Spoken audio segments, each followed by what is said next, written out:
सभे जानत हो जाए का चोरा के आइल बा। हां भेल दी पुलिस यहां तक ले पीछे करत आइल बा बाबा इनका पीछे माता जी के प्रसाद हो आई हमने के 4 गो 5 गो काम में यूज करी ले जा कौन को पहिल का ये माता रानी के चढ़ेला दूसरा का दूसर का हमने के गौनहरी मेहरारू के 20,000 के साड़ी पहना दे जब ले दे ही बरी ना उड़ावल जाई तो दुके गदू लगे चुरैल खाने लगी भाव में कुछ कहबो सना ना हमने अपना जिलेबी खानी सोच हई सो अरे जीव रे मौसी जीव बिजली कहां गिरी तहरा दादा के करे को अब मौसा के तक बता आंखें खोल दे माई के दरबार में भीड़ लागल बा का करे मारा मारी करे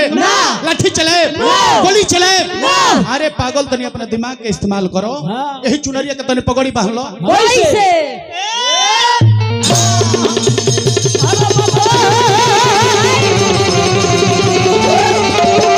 जय मां दुर्गे जय मां दुर्गे काली मैया की काली माता की अरे अरे तोरा गांव के भाषा ना भई बाकी बकरेल बड़ मूर्ति भाषा ना हो गइल बा आज बड़े जे भाषण करे जितना भक्त लो लाइन में खड़ा रही सारा लो लाइन क्लियर कर दी हट भाई माई के मार खावा बेटा चलल बा हट ना तो देहियो कचारी ना हट बा एक मुठा और बहुती ले ले बा ना हट बा तो देहियो जारी एकरे डिजाइन बदल जाई को जब है ना गुंडा बस्ती फैजाबादी और चल जात तो उ लो एकरे के केगो इस्तेमाल करी केगो माने हमरा योर देख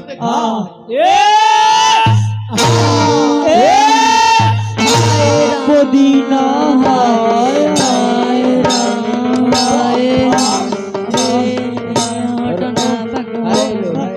के बुझाता नहीं बाबा हां बड़ा होइलो में कोहर तारे बाबा अली तहर पुरान दहिया देख हां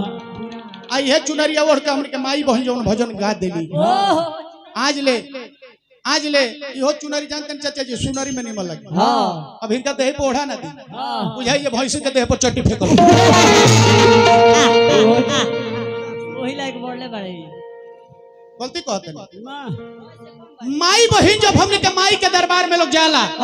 ये चुनरिया ओढ़ के अब भजन गावे ला आज ले हमरा ना बुझाई चाचा जी जे भजन सबसे पहले के लिखो आ सबसे पहले के गावो एगो हम ही ढेर प्रयास लो सब पूछने बाकी केहू ना बताओ एगो हम ही जनबे करी तब तो अपना बोबो लो जे ठोकबो तू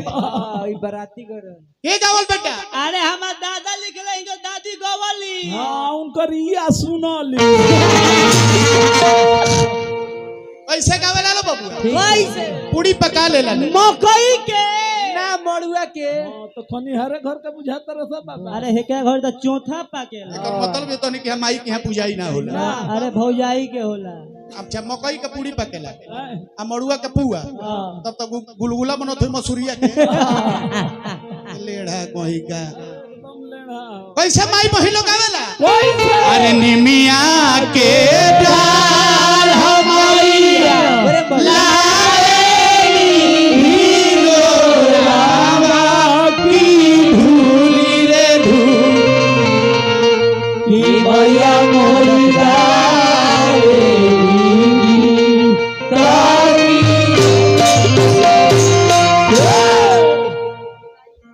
भोले बाबा के साथ जाए हां ये महादेव डीजे है बाबा फैन डीजे के नाम लेता रहो अपना साउंड पर डीजे ने खनु लिखल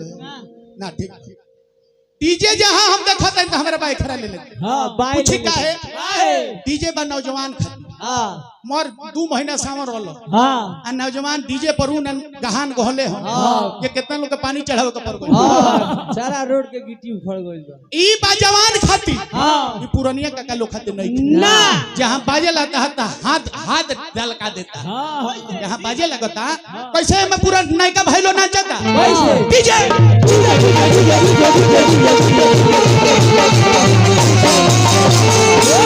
चुकर लिया वो सानी को तो चुकर लिया वो सानी को तो डीजे आई है कोनो काका के हार्ट के बीमारी बा हां आई रास्ता में जात होखे लो हां त काका कहतर जे बबुआ बबुआ जमदूत के दूत चल देला बड़ा हां हमार जल्दी खटिया हटावो हां ना तो बिने हमरे के हटावे के पड़ो आए हूं मैं जल्लेदार भाई होलो नाचता केगो डीजे डीजे डीजे ओके